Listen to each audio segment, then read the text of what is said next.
Welcome back to another video right here on Free Will Photos. Today we're going to edit an image that I have been kicking ideas around and I'm not entirely sure exactly what to do with it. But there's also some tips and tricks that I'm going to share in this video that I haven't shared in any other videos. So I think that there's going to be some value added there as we edit this image. So before we jump into the edit, if you want to pick up ON1 Photo RAW, consider using the affiliate link down in the description box below. I make a commission from everyone who uses that link, but it's at no extra charge to you, and it's a great way of supporting the channel. Now, let's go ahead and jump into today's edit so I can show you some of the cool things that I've been playing around with when I just edit my own images off camera, because I do use the software pretty much every day.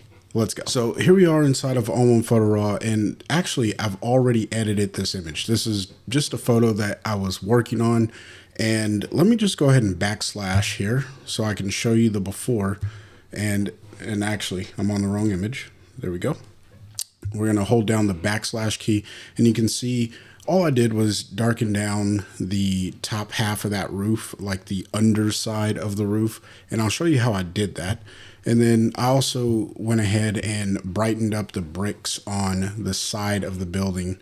Now, that's what I've done so far, but I have more to show you with this edit. So what I've done to get this underside, let me show you what that mask looks like, and then I'll show you how I did it. So it's this one right here. Now, you'll notice that I've also been renaming my adjustments. I didn't rename the top one there. Seems like I always miss one. But renaming your adjustments is extremely helpful, especially when you're building up effects inside of images. And that's one of the things that I hope to showcase more as I create on the channel.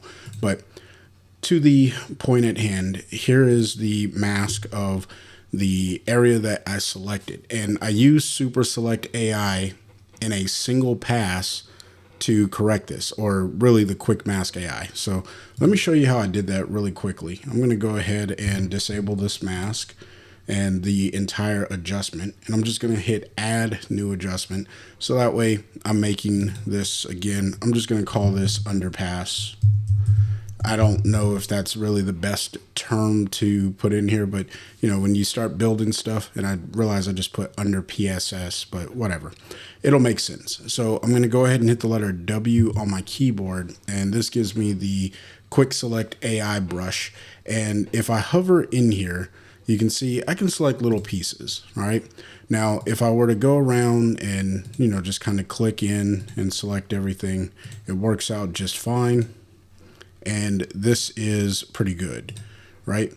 But sometimes what ends up happening is you'll hover out a little bit too far and it ends up selecting the whole thing. Now, for the longest time, I had no idea that this was even possible until I was just experimenting. If you hold down the Option key or the Alt key on a Windows, so I guess it's Option on Mac, Alt on Windows, you'll get a little minus icon instead of the plus, and then you can click and deselect some things. So I'm actually making the inverse selection here, and all I'm doing is clicking inside of this under roof, if you will, of the building, and making a selection of everything else that's outside of it. And what's really cool with this is you can fine tune your masking. So let's say I want to select this building, just the bricks, right? So let me go ahead and I'm going to hold down Option and just erase everything. So that way I don't have anything. That's the other benefit of using this tool. If you hold down Option, you can click and drag, and you can remove things from your selection as well. But I'm going to go ahead and start. I'm looking at the top of this and the outside area here. So I'll probably start somewhere right around here, and I'm just going to click, drag, and select. And so now I've made a selection. Let me just bring this over here so we can see the selection I made. I've made a selection of the building, but if I don't want those windows in there, all I have to do is hold down the Option key. I can click into these windows and look, I'm just easily removing them.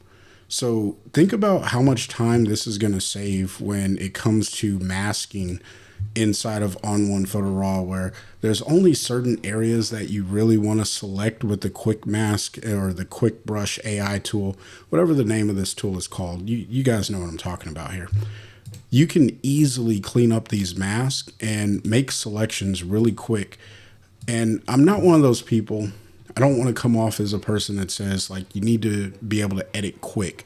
I like to take my time with my images because that's how, one, you learn the software, the capabilities, and two, you also get to figure out what makes the most sense with the image. So now that I have this selected, all I have to do is hit the blue check mark and I can now apply my mask of whatever I want to do to just the bricks. And I didn't have to spend a whole lot of time trying to paint that in. All right. If I hit the letter O, you can see what that looks like. It's not entirely perfect. I could definitely clean that up. I can clean these areas up with a brush. But the idea of not having to work too hard to create the mask is still pretty good. All right.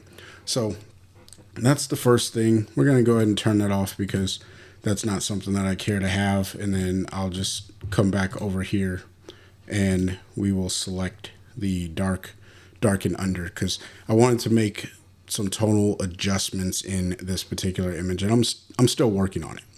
But the second thing is I wanted to get rid of this distraction that was up here, and I shot it intentionally with the leaves in there because I wanted to kind of give myself something to play with in post, which I think it works from a compositional standpoint. I think this holds a lot of weight, and then you have negative space over here on the left side of the image. But I thought, I really don't care for what this looks like. So I went ahead, I did not do that. I went ahead and selected of course, it's not the tool that I'm looking for is not up there. I promise I know how to use this software. Is the AI generative erase tool. Now, this is going to prepare the layer. I'm not going to paint this because my computer, I really do believe it's on its last leg. I'm likely going to have to switch over to my MacBook Pro as a primary computer here shortly. But what I'm going to do instead is show you what it did generate. So let me just come over here to zoom, and I'm going to activate the mask or the layer with all of the image information on it from generative AI. And this is what it generated.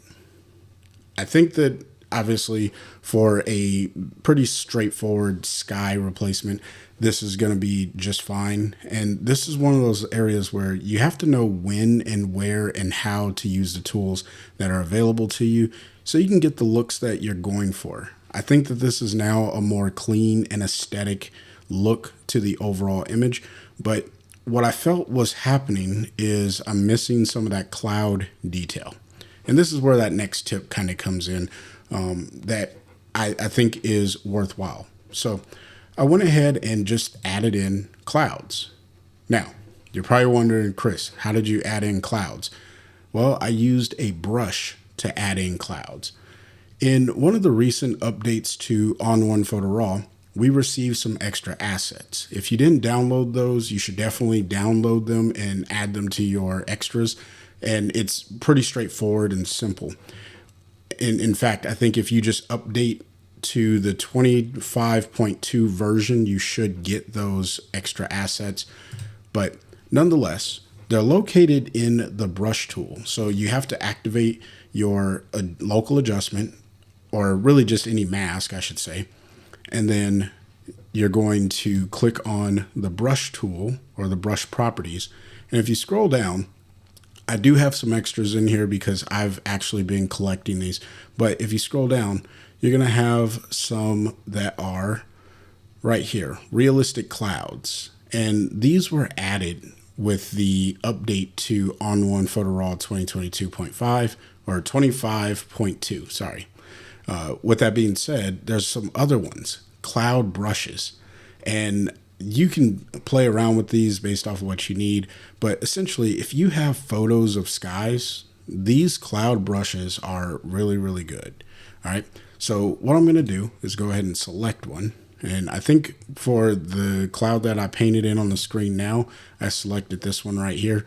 But you'll have to choose one that makes sense for your photo. After you click it, you can come over to your image, and then using your bracket keys, you can make it larger or smaller. And obviously there is a limit of 2,500 pixels, but I don't think you really need it to go that much larger. And here's how you use these assets, because I know that sometimes people say, oh yeah, just use the cloud brush or whatever. They don't really show how to use the asset. So let me go ahead and deactivate this one.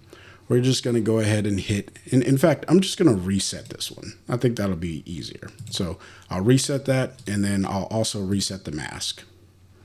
So we should end up eventually with just a black mask. Yeah, all right, cool. So completely cleared out the mask. We're ready to go ahead and apply this cloud. So after you've selected your cloud, come over here to the right side, and first we'll rename this. And then we're going to scroll down, and we're going to use a option called paint with color. So if I click that, it'll expand if it's already like kind of collapsed.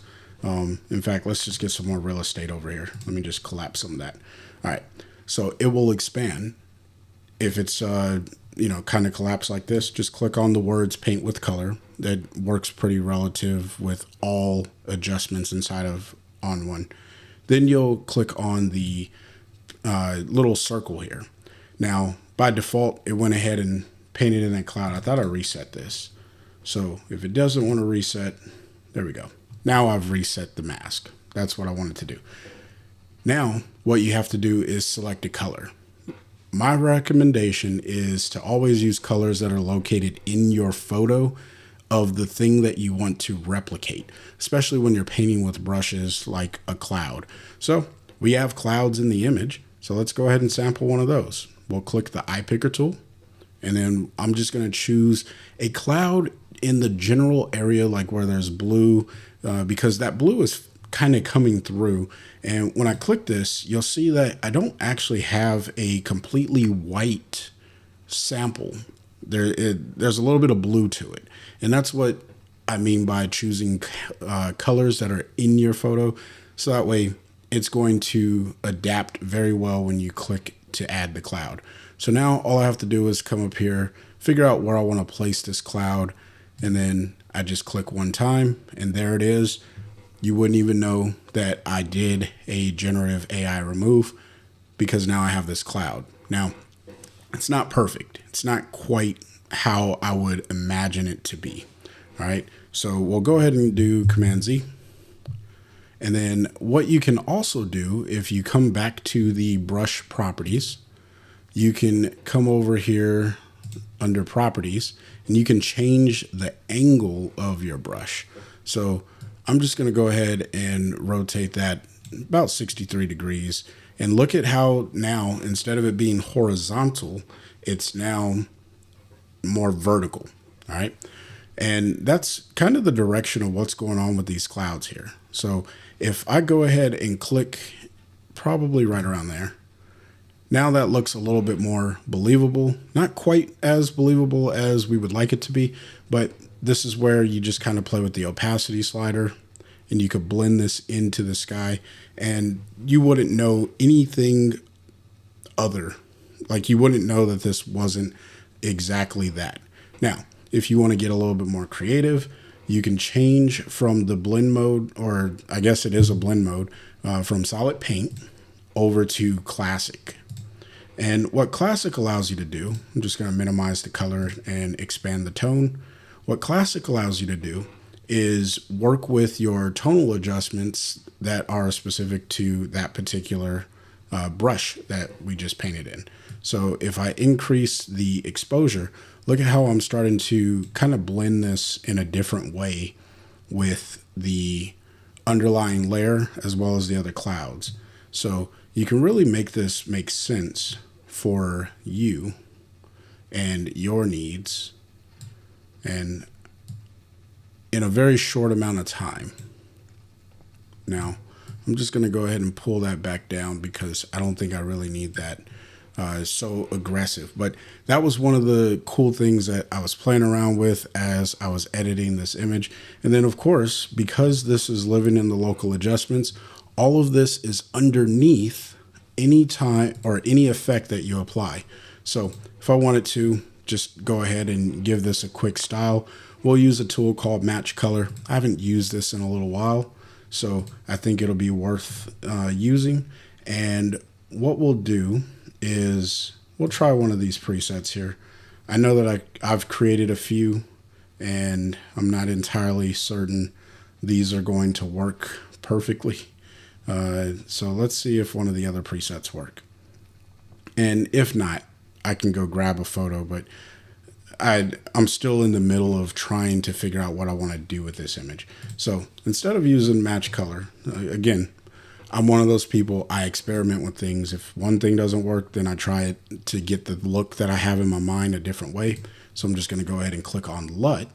And then I have a few different categories for LUT. So I'm going to come into Blogger and see if there's anything in Blogger that I like. We'll cycle through, and I kind of like this one, but not entirely sure I'm where I want to be with my tones. And I think that's what I'm running into with the colors overall.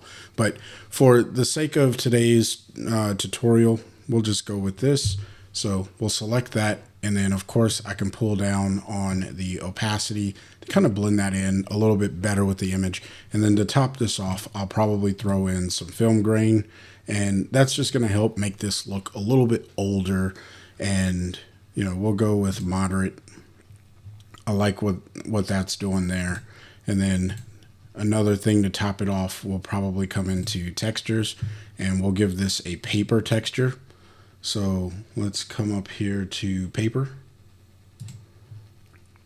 And then instead of canvas, let's see, folded paper. That could work, but that's kind of messing up with that area. Maybe crumbled paper. And the reason why I like these textures like crumbled paper, it just helps give the image a little bit more grittiness. And you could do all kinds of stuff with your images. If I wanted to, I could also throw in a glow. And again, this is where I experiment. We'll put that underneath the texture because I don't want to add a glow to the texture. And maybe we'll halo this a little bit further, change to blend mode. Let's see which blend mode makes the most sense. Maybe lighten, and maybe glow it a little less, halo it a little less. I don't know. I'm just messing around. So without going super deep into experimenting with the tools, because that's what I do. This is how I edit, guys. Just giving you a glimpse into my world of editing. Hopefully you found some value in at least the masking tool and the cloud brush and other brushes that are available to us now with the updated version of ON1 Photo RAW. So if you haven't used them or you're not using them, I do recommend you give them a try, see what happens, see how well it works for you. And if it does, let me know down in the comment section how it went. If you want to learn more about ON1 Photo RAW, consider signing up for a coaching call with me. A link for that is in the description box below. And until next time, I want you guys to stay inspired and keep creating. Peace.